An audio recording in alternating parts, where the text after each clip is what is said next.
Good morning girls. मैं doctor Navita Srivastava से आचार्य गृह विज्ञान राजकीय कन्या महाविद्यालय सरवाड़। बच्चों आगे पढ़ ही रहे थे गृह व्यवस्था की प्रक्रिया, उसमें हमने नियोजन कर लिया था। अब हम आज आपको नियोजन करने के बाद हमने संगठन कर लिया था। संगठन के बाद आज मैं आपको थर्ड पॉइंट जो बता रही हूँ वो है नियंत्रण। हम जो भी प्रबंध क्रिया में, जो कि बहुत महत्वपूर्ण प्रक्रिया है और चरण है नियंत्रण, क्योंकि इसके अंतर्गत संगठन को कार्य रूप से परिणत किया गया है। किसी भी कार्य को कुशलतापूर्वक बनाने के लिए हमें योजना बनानी पड़ती है। संगठन से कार्य पूरा नहीं हो पाता, बल्कि कार्य को लक्ष्य प्राप्ति होने तक व्यवस्थित तरीके से पूरा करना पड़ता है। और योजना को क्रियान्वित होते समय कई समस्याएं आती हैं जिन्हें दूर करना पड़ता है। और योजना को क्रियान्वित होते समय दूर करने के लिए आवश्यकता अनुसार हमें कई परिवर्तन भी लाने पड़ते हैं, जो आवश्यक सुझाव और निर्देश द्वारा योजना को पूर्ण निश्चित कार्यक्रम के जो तैयार किया गया है उसके अनुसार हम उसको लक्ष्यों की प्राप्ति के लिए प्राप्त करना चाहते हैं। इसी कार्य प्रबंध प्रक्रिया को, जो हम इसे इंग्लिश में वर्क मैनेजमेंट प्रोसेस कहते हैं, अर्थात इसे हम नियंत्रण कहते हैं। अर्थात नियंत्रण वह क्रिया है जो योजना को क्रियान्वित करती है और संगठन को गति प्रदान करती है। हेडिंग ने कहा है, नियंत्रण वह प्रक्रिया है जिसके द्वारा कार्यों को योजना के अनुरूप निष्पादित किया जाता है। नियंत्रण का अर्थ और परिभाषा। नियंत्रण क्या होता है? नियंत्रण एक तरह से इंग्लिश में हम कहते हैं कंट्रोलिंग, मतलब जो भी हमने योजना बनाई है, जो भी संगठन बनाया, उसको हम कंट्रोल कर में रखते हैं। नियंत्रण अनेक शब्द होते हैं, अर्थ होते हैं, परंतु गृह व्यवस्था में तो इसका आशय यही होता है कि समस्त कार्य का निष्पादन पूर्व निश्चित योजना, निर्देश, उद्देश्यों और सिद्धांतों के अनुरूप हो रहा है कि नहीं। यदि नहीं है तो क्या इसके क्या कारण है, कौन इसका उत्तरदायित्व है, और उसे सुधारने के लिए हम क्या क्या उपाय किए जाने चाहिए। दूसरे शब्दों में पारिवारिक उद्देश्य, लक्ष्य की पूर्ति के लिए अपनाई गई योजनाएं नियमित रूप से चल रही हैं या नहीं, यह जानने के लिए कार्य के क्रियान्वयन की जांच पड़ताल करने और उसमें आवश्यक सुधार करने को नियंत्रण कहते हैं। विभिन्न विद्वानों ने इसको अलग अलग परिभाषाएं दी हैं। जैसे फियोल ने क्या है, नियंत्रण से आशय यह जांच करने से कि क्या प्रत्येक कार्य स्वीकृत योजनाओं, दिया गए निर्देशों और नियमित नियमों के अनुसार हो रहा है कि नहीं। इसका उद्देश्य कार्य की दुर्बलताओं और त्रुटियों का पता लगाना होता है, जिन्हें समय रहते सुधारा जा सके, व भविष्य में उसकी पुनरावृत्ति को रोका जा सके। फिर निकोलन डॉर्सी ने कहा है, ये एक ऐसा यंत्र के समान है जो कि योजना को इच्छित परिणामों तक पहुंचाने हेतु दिशा प्रदान करती है। टेरी के अनुसार नियंत्रण का अर्थ यह निर्धारित करता है कि क्या किया जा रहा है, कार्यों का मूल्यांकन करना, आवश्यकता महसूस किए जाने पर उसमें सुधार संबंधी कार्रवाई करना तथा योजना अनुसार कार्यों का निष्पादन हो सके। अगर हम ऊपर की परिभाषाएं देखते हैं, जो भी मैंने भी परिभाषा बताई थी, तो उसका अगर हम निष्कर्ष निचोड़ निकालते हैं तो हम ये कहते हैं कि पूर्व निर्धारित लक्ष्यों व उद्देश्यों की प्राप्ति के लिए जो कार्य योजना अनुसार किया जा रहा है, सही तरीके से सही समय हो रहा है या नहीं हो रहा है, तो क्या क्या उसमें बाधाएं आ रही हैं, क्या त्रुटियां कमी रहेगी, उन सभी कमियों बाधाओं को यथासंभव दूर करने का कार्य पुनः शुरू करने से उसे नियंत्रण कहते हैं। नियंत्रण द्वारा प्रत्येक नियोजनकर्ता योजना की प्रत्येक सूचना रखता है, पूर्व निश्चित कार्यक्रम से चालू योजना के कार्यक्रमों की तुलना करता है, विवेचनाओं का निरीक्षण करता है और आवश्यक परिवर्तन द्वारा उसे सुचारू रूप से चलाता है। इसका अर्थ ये कदापि नहीं है कि दूसरों पर हावी होना ही नियंत्रण है, बल्कि बड़े बड़े उद्योगों और कारखानों में हम देखते हैं कि योजना बनती है, अलग अलग व्यक्ति उनको अलग अलग योजना करते हैं, आयोजन करता होता है, तो प्लानिंग करने वाला होता है, जो नियोजन करने वाला वो तो योजना बनाता है, लेकिन उसके अधीन जो कर्मचारी होते हैं, कार्यकर्ता होते हैं, वो उसको क्रियान्वित करते हैं।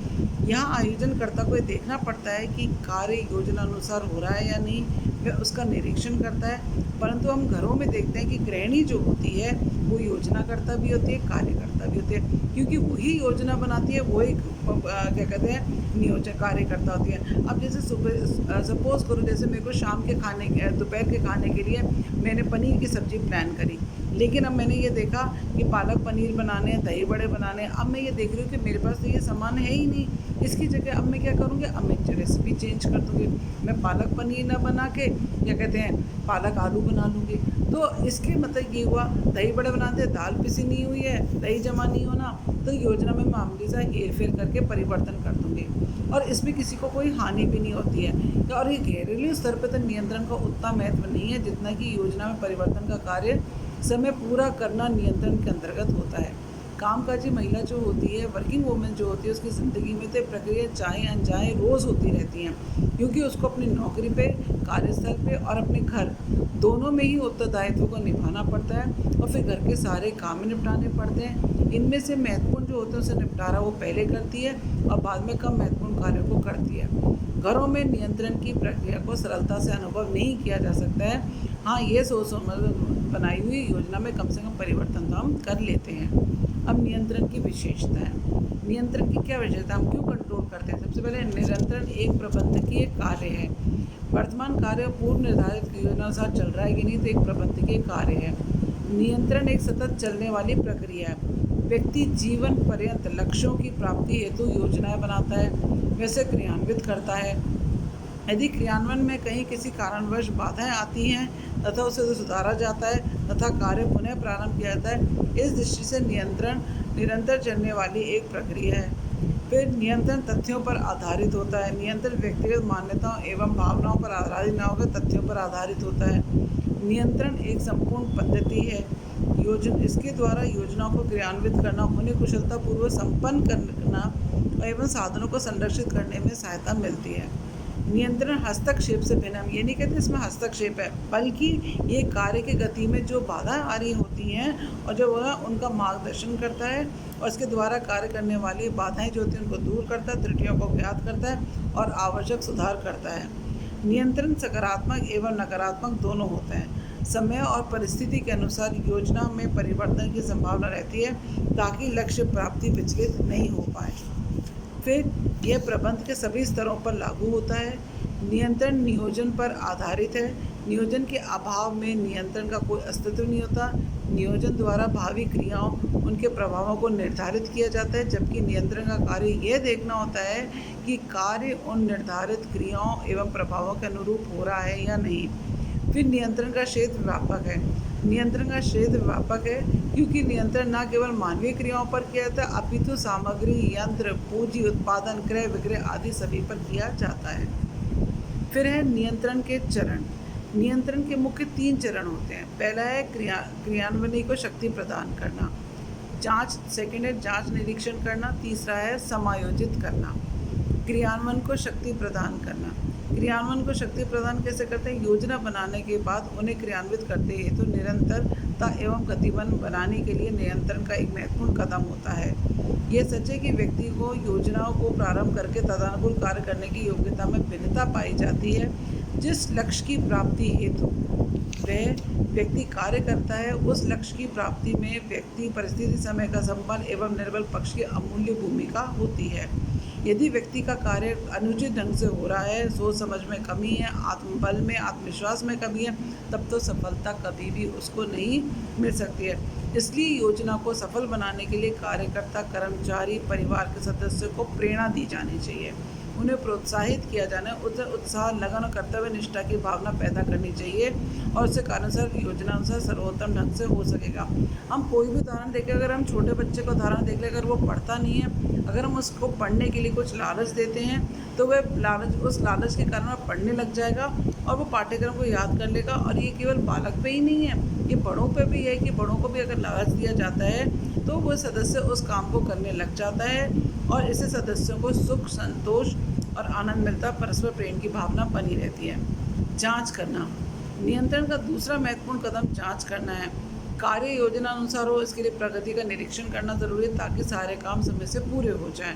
घरेलू स्तर पर भी इसकी आवश्यकता कम पड़ती है क्योंकि गृहिणी ही योजना बनाती है, गृहिणी ही इसका क्रियान्वयन करते, कई स्थितियों में जांच करती है। जैसे जांच करना, जैसे जैम, जेली अगर हम घर में बनाते हैं तो फल से जेली बनाने जा रहे हैं तो हम देखते हैं पेक्टिन की मात्रा पर्याप्त है कि नहीं है। गुड़ से अगर मूंगफली की चक्की बनाते हैं तो हम देखते हैं गुड़ की चाशनी तैयार हुई है कि नहीं, इत्यादि ये सब बातें हैं। और जांच करने में शीघ्रता की जानी चाहिए। जांच के लिए घड़ी, तराजू, ज्ञानेंद्रिय, स्वयं का अनुभव आदि उपयोग किया जाना चाहिए। कई बार पता जांच करने के लिए हम विशिष्ट पदार्थों एवं उपकरणों की भी ज़रूरत पड़ती है। जैसे वस्त्र के रेशे की जांच करने के लिए विभिन्न प्रकार के रसायन, माइक्रोस्कोप आदि की आवश्यकता होती है।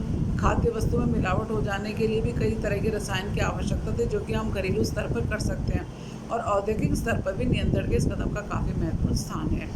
एंड लास्ट पॉइंट है समायोजन। समायोजन नियंत्रण का तीसरा एवं सबसे महत्वपूर्ण कदम है। हम योजना को क्रियान्वित करने के उपरांत कभी-कभी हमारे सामने ऐसी विकट परिस्थितियाँ भी उत्पन्न हो जाती हैं जिसके कारण हम निर्णय बदलने पड़ जाते हैं। घरों में ऐसी परिस्थितियाँ रोज़मर्रा में ही उत्पन्न हो जाती है, जैसे घर में अतिथि आने वाले हैं, एकदम अचानक कोई आने वाला है, तो हमें कहता है हम भोजन में हमको उसको क्या बनाएँ? हम योजना बनाते हैं जो जल्दी बन जाएगा वो मैं बना लूँगी और जो घर पे है वो मैं बना लूँगी और योजनानुसार हम कार्य प्रारंभ करना करते हैं। परंतु कई बार हमें ये भी पता लगता है कि मेहमान मात्र 2 घंटे ही रुकेंगे, तो बाज़ार से हम कौन-सी चीज़ लाएँ जो कि 2 घंटे में हमें मिल जाए और 2 घंटे में हम सब्ज़ी मंगवाने में समय व्यर्थ ना करके हम उस चीज़ को तैयारी शुरू करते हैं और बनाना शुरू करते हैं। तो शायद हमारी जो ये जो नियोजन और ये जो हमारा संगठन है और ये सब चीज़ें हमारी जो नियंत्रण है, ये सब चीज़ें हमारे काबू में आ जाएँ और कार्य की सफलता के लिए समय, शक्ति और धर्म इन तीनों का ही हमें समायोजन करना पड़ता है।